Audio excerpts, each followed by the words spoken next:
Hey there, welcome back to another video. This time around, it is my review of the 2019 documentary Everybody's Everything. Now, this is a documentary about a rapper and a musician, Lil Peep. It's a documentary that chronicles his life, his career, and his ultimate demise. Now, before I get around to sharing my thoughts on this documentary, though, I want to give a special shout out to Shine for requesting this video. And if there is another film, TV show, or topic that you would like to see me discuss in the future, feel free to donate to either my PayPal, my Patreon, or my Cash App. The link to all three is in the video description down below, and I will try to get your request as soon as I possibly can. Now, Everybody's Everything is directed by Sebastian Jones and Ramez Silyan. And this is a film that has a lot of footage that was shot by Peep or his friends or other people that is utilized quite often in this movie. So a lot of this film doesn't really feature direction by these two directors. It features direction by a whole bunch of other people. So it's kind of hard to really judge this film directing wise, other than the interview segments and the B roll. And the interview segments are well done. They're framed in a good fashion. And they really do a good job in terms of making the environments and the settings that the interview subjects are in have their own atmosphere and vibe to them, almost providing them with their own bit of characterization as a result. And the B-roll footage is genuinely impressive when it is utilized and when you do see it uh, within the crux of the film. Now, the direction overall, it's not something that's very unique or very wild or innovative when it comes to its camera angles, but it does take a couple risks here and there in terms of how it frames some of the shots. The usage of different types of camera techniques or movement, it's not as prominent as maybe some other movies or some other documentaries, but it's still there uh, at points throughout the film. So it's not something that's completely rigid or stiff when it comes to the movement of the camera. So the direction for a documentary, it was good. I think that was definitely one of the better aspects of the movie. Now, Everybody's Everything, it doesn't really have a screenplay.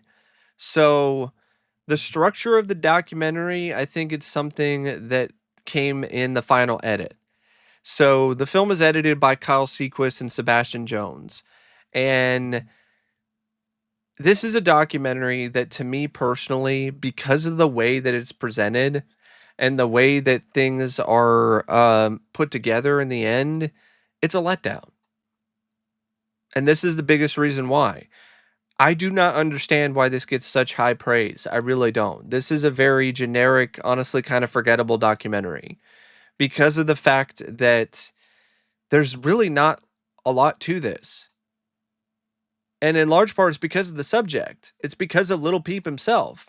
I mean, what is there really you can get out of his rise to fame and his fall that you haven't already seen before when it comes to a ton of other stories about musicians like Peep who, due to bad decisions in their life and mistakes and self-inflicted wounds, wind up killing themselves and wasting their talent and wasting their career and ultimately throwing it away.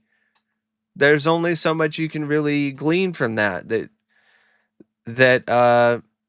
hasn't already been done before. So this really didn't do that much in terms of providing that much of a unique perspective on this type of story. And Peep himself isn't really that interesting when he ultimately starts his rise to fame, except for maybe a couple things here and there. Just like a lot of these other documentaries and a lot of these other stories, the most interesting stuff is in the beginning.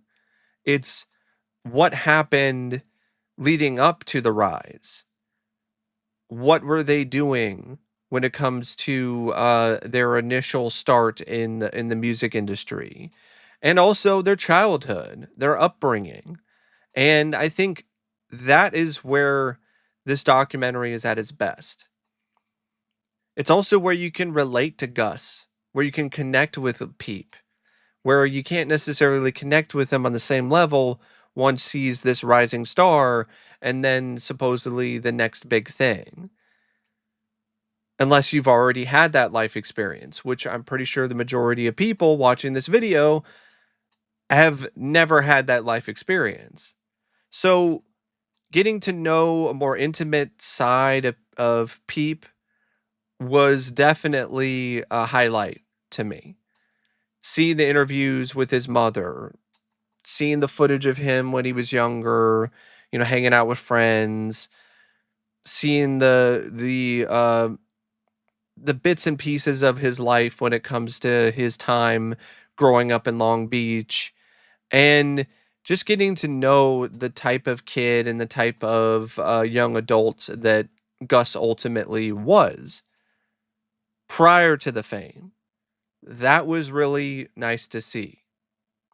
And it makes his ultimate demise all the more sad, but it really does provide this documentary with a heart.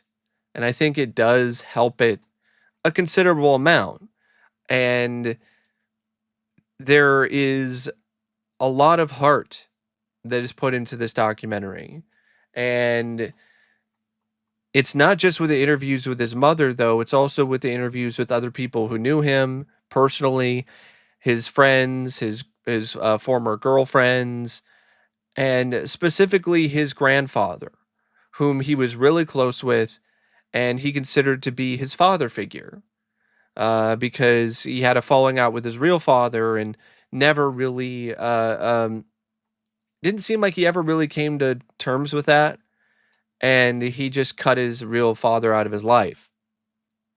So his grandfather was his father figure, and his grandfather would write letters to Gus, and his grandfather reads some of those letters in this documentary. And that is definitely where this film is at its best. It's genuinely touching and moving when it comes to the letters that his grandfather has written for him. It's almost as if his grandfather is speaking to Gus from beyond the grave. And that was well, I mean, not beyond the grave because his grandfather was still alive when the documentary was done. But he's speaking to Gus, who is no longer there. He's beyond the veil, so to speak. Or like the grandfather says, behind or beyond the blue, which I definitely feel that is where this documentary is at its most compelling and at its best. Because once Peep starts to make it big, he starts to be a part of the goth boy clique. It starts to really get kind of dull because of the fact that so much of that portion of his documentary is just concert footage. Just just more and more concert footage. Maybe some behind the scenes stuff, maybe some backstage stuff, but a lot of it's just straight up concert footage and nothing else. And stuff that's already on the internet and you've probably already seen if you are a fan of Little Peep. And it doesn't provide that much of a new perspective when it comes to these concert scenes. And then when you get to him and his initial rise after starting to get a cult following, then things get even worse because now you're getting interviews with his agent and his record producer that just feel incredibly fake, as if his agent and his record producer, they wrote these interviews for themselves in order for them to look the best they possibly could. And it just has this very fake overall feel to it when it comes to every scene with them. It doesn't come across as genuine because it's not. Record executives, agents, they in a lot of ways are leeches when it comes to these artists. They suck them dry. And then when they no longer have any blood left, they throw them aside. That's the nature of the business.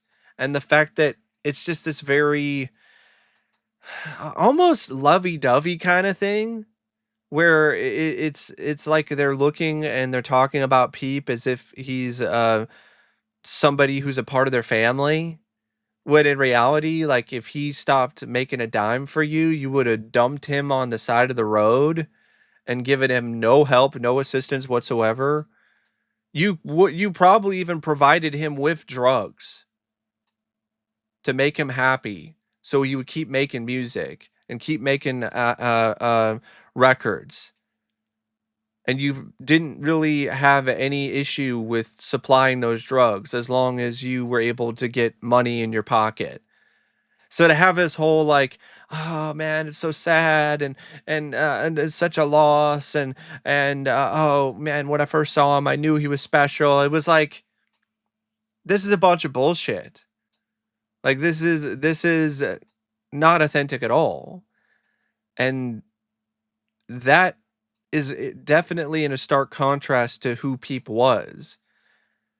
This should have been a harder hitting, more edgy documentary to match the type of personality and the type of person that Gus was. But no, the people behind this didn't have the balls to make an edgier documentary that asked some hard hitting questions and also tried to upend the documentary genre and create something more unique and more punk. Not necessarily the anti documentary, but a documentary that is willing to ask the tough questions, is willing to look at things as the way they actually are. You have the interviews with the record execs and the agent, but then you freeze frame and then you tell the audience, how things really are.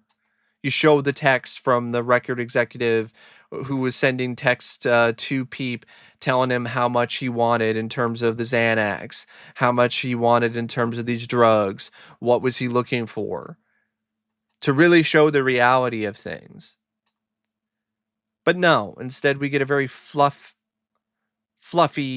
piece, just a fluff piece for these record execs and his agent, and it just left a sour taste in my mouth. And then it doesn't stop there because there's not really a whole lot of a dissenting opinion or a dissenting voice in the room when it comes to what ultimately led to Peep's death. There's a lot of it's not anyone's direct fault. It just is an unfortunate accident, something that happened, and we lost Peep. And I'm like, no, no, it's not.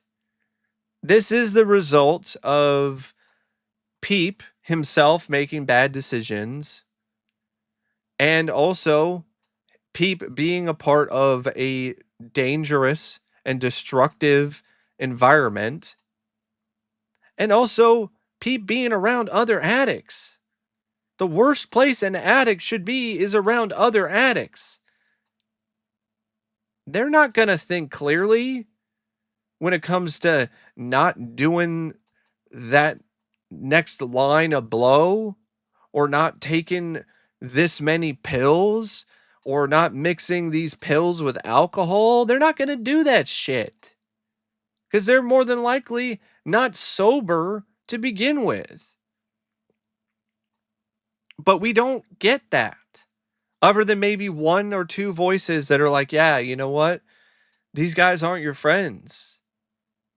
They they just want to use you. They want to use when it comes to drugs, and they want to use you. You need to get away from them.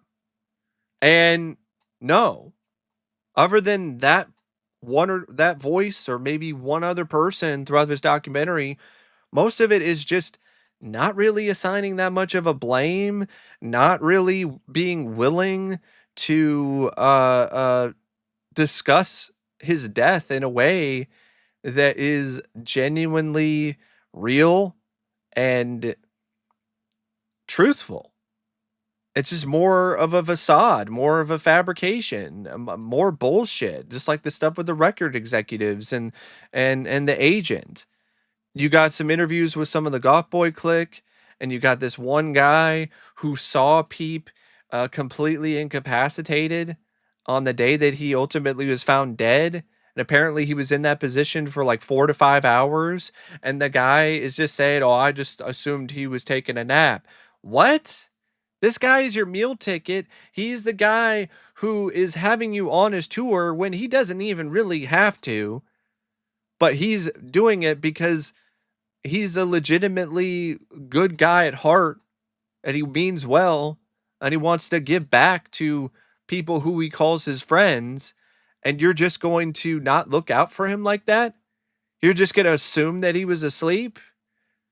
And you're not going to check on him when there's always hard drugs around and you know that he's an addict? Probably because you were probably high too at the same time and didn't really know where the hell you were.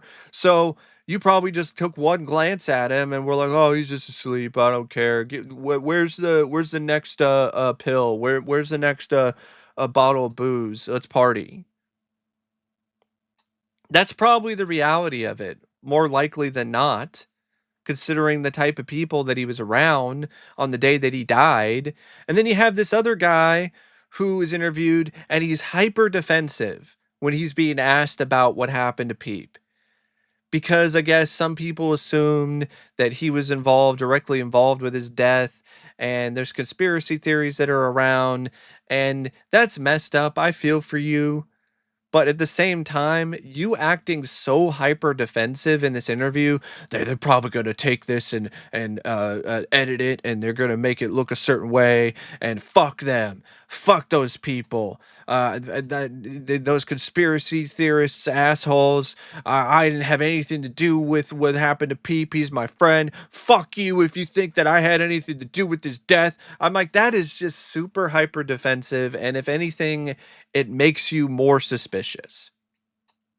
That is the type of fake guard that you see from a lot of people who are guilty as hell when it comes to them being involved with something illegal or somebody's death or something that ultimately was detrimental to somebody else. And that is very much the kind of fake guard that you see. The whole, What? You think I had anything to do with it? Oh, come on now. You're full of shit. Fuck you. It's like that is the kind of shit that usually happens when somebody was involved, somebody knew something. And I wouldn't be surprised if he did. I wouldn't be surprised at all. I wouldn't be surprised at all if a lot of the Goth Boy clique at the time, they knew exactly what happened. They knew why he died. Some of them probably might even been the ones to provide him with the pills that ultimately killed him. These pills, by the way, are the same pills that almost killed another member of the Goth Boy clique the same day. Because he almost OD'd. I mean, and that was not mentioned in this documentary because this documentary, for some reason, wanted to play with kids' gloves when it comes to the Goth Boy clique and their influence on Lil Peep and how it more than likely ultimately was a major factor in his death. And it's frustrating. It really is. And it's frustrating when I see this in so many documentaries like this about a talented artist who died young and was around a really bad crowd, people who were a bad influence, who used them and were addicts themselves. And then we're not actually going to give them any blame. We're just going to be like, oh, it's not their fault. What bullshit? It's not their fault. They're not entirely to blame, but they share some of it. And also, these documentaries, they don't point the finger at the person themselves who died of the overdose. It's not like anybody forced him to take those pills. And if they did, then that just ties into what I'm saying. That was the wrong crowd to be around. Because if you're not in a crowd of addicts that are going to force you to take some drugs that you might not want to take at that time, that wouldn't happen if you weren't around those people. So to me, the Goth Boy clique and just the fact that they were this just group of addicts for the most part who were addicted to drugs and alcohol and other vices, and the fact that Little Peep himself was an addict and also had a lot of issues that he never really fully dealt with, never really fully faced. It doesn't really seem like he really uh, took any therapy, what he really could have benefited from that. And you have a kid who's very naive, who really means well and wants to be everybody's everything, but doesn't have the support group, doesn't have the will or the wherewithal to just tell people to leave him alone, and just go on his own path without any of these other people around him, or at least the wrong type of people. What Little Peep needed is somebody like his grandfather who was a part of his inner circle, who was there with him at all times, who would be like when a fan would come up and give him some money or give him some drugs, and he would be like, "No, we appreciate it. We love that you're fans of Peep and our and his music, but we don't want any drugs. Okay, we don't need that right now." He needed somebody like that, but instead you have a bunch of people like, "Yeah, man, give me that. Oh, you get some Peep, and I'll take some, and then we'll get some more, and then you worst possible fucking people to be around." And Peep himself, there's even like little quotes from him that really show that he himself just wanted some space, and he never got it from his so-called friends. He had these people over, they were living at his house, they took over his bed, they took over his space. There were numerous times where he was tired and he was exhausted. He didn't want to party, he didn't want to drink, he didn't want to do any of that shit. He just wanted to rest. And they would be like, "Oh man, let's do it. We gotta go party. We gotta have the drinks. We gotta have the drugs. We gotta." And he's like, "No man, I don't really want to fucking do this." And then they would guilt trip him, or they would essentially needle him, force him to do it because they would do all this peer pressure bullshit. And because of the fact that Peep was a very naive individual who was very kind at heart, they took advantage of him. That's really what the reality of it is. I mean, he's talking about crying in a closet because he can't have any space in his own house to try to deal with all of these things that he's dealing with. And you throw in the pressure of being famous on top of all of that. That's heavy. That's really hard for anyone to deal with. But especially somebody like Peep, who it seems like he never really fully dealt with his issues with his father, or some of the other things that were really eating away at him. And then he was just self-medicating. He was taking these drugs, he was doing this alcohol. There was this one side of him who could just be fine sober, and then there's this other side of him who was a total maniac, who was wanting to get as high and as drunk as humanly possible. That is the side that ultimately destroyed him, and the people around him, the clique that he was a part of, are the people that really brought out that other side in him more often than not. You've got footage of him talking about doing coke with a bloody nose because he's done so much coke that he's got a hole in his nose, but he's not willing to stop. And this is before a concert. It's a disturbing trend, him doing drugs before he goes out on stage. It happened on the night in LA when he was supposed to impress these record execs for his first album. He was so plastered, so drugged out, so out of it, he wasn't even able to barely even complete the first song. And then somehow he snaps out of it and apparently did a good enough job on stage to impress the record execs and gets the record deal. And the way that's presented in this documentary is like it's an awesome feat by Peep. When in reality, it's luck. He got fucking lucky that he was able to snap out of his drug days for long enough to complete the rest of the show. Because otherwise, if he didn't, he wouldn't have gotten a record deal and he would have burned out and would have probably, sadly, probably wound up dying later anyway because of the type of people that he was around that were just a very bad influence on him and the worst parts of him. Now, that being said, the Goth Boy Clique does have some positives because I do agree that in a fair amount of ways they were responsible for his, well, not fully responsible, but in part responsible for his rise because they were a big part of his music that really put him on the map. And there is something to be said about some of his collaborations with some of the members of the Goth Boy Clique. But at the end of the day, even though there are some positives, the negatives far outweigh the positives when it comes to the Goth Boy Clique and what was going on with Peep. And you could see that he didn't need them when it comes to his collaborations with this other artist in London. So he didn't really need them to succeed. He was also getting a lot of praise for his fashion work. So he could also lean on that if he wanted some extra income or he wanted to uh, continue to fund his music career. He could just do some fashion stuff and or do his own fashion line. Could easily had the ability and the intelligence to do that. But instead, nah, I got to give back to this Goth Boy Clique and I have them go with me on this tour. The tour itself is a disaster because there isn't really enough of a structure behind it.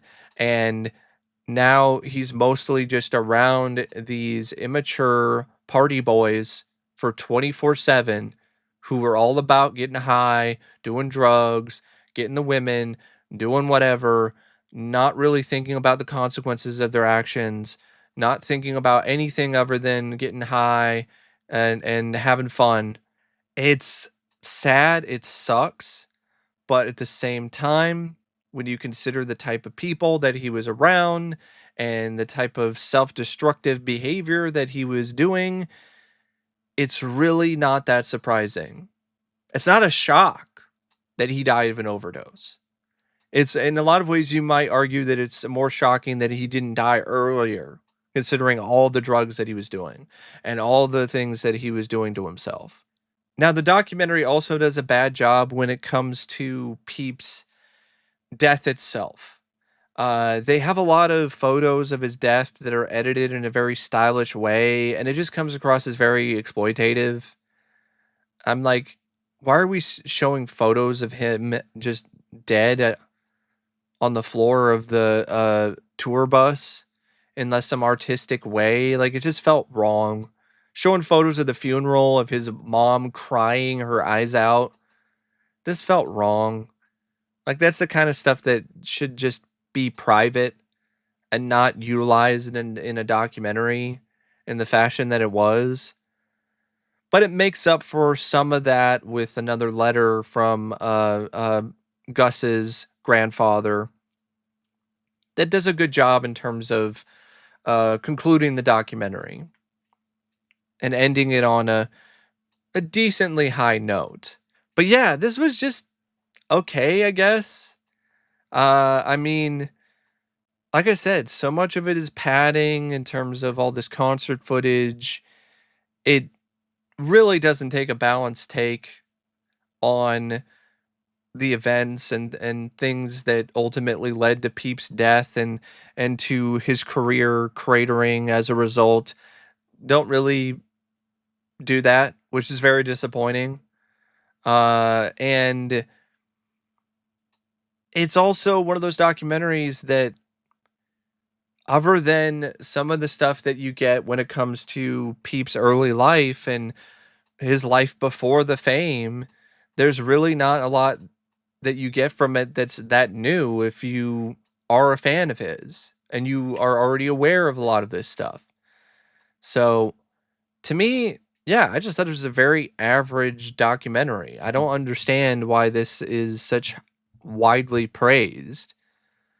Um, I also felt that it had some pretty slow pacing because of the fact that there's a lot of it that just is just it's just kind of boring.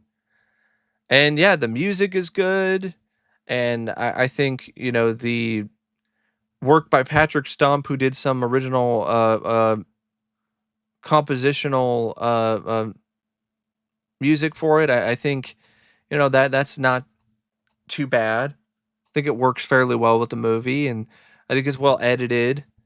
But as a whole, it's the kind of documentary you watch once and then forget about it. Like, I really don't think that this is as visionary or as incredible or as astounding or as an amazing of a documentary as critics make it out to be. I really don't.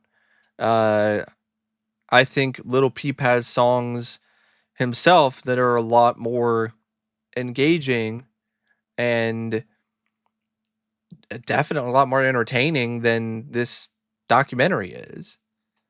So that's just me personally. And I know there's a lot of Little P fans who love this documentary, and I know there's a lot of people who probably disagree with me when it comes to my stance on this documentary, but I just have to be honest here.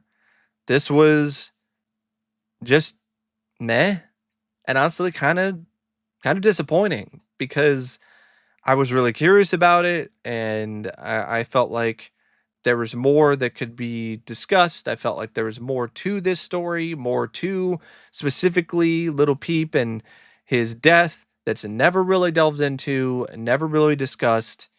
And it just felt like a very one sided and honestly kind of shallow documentary as a result.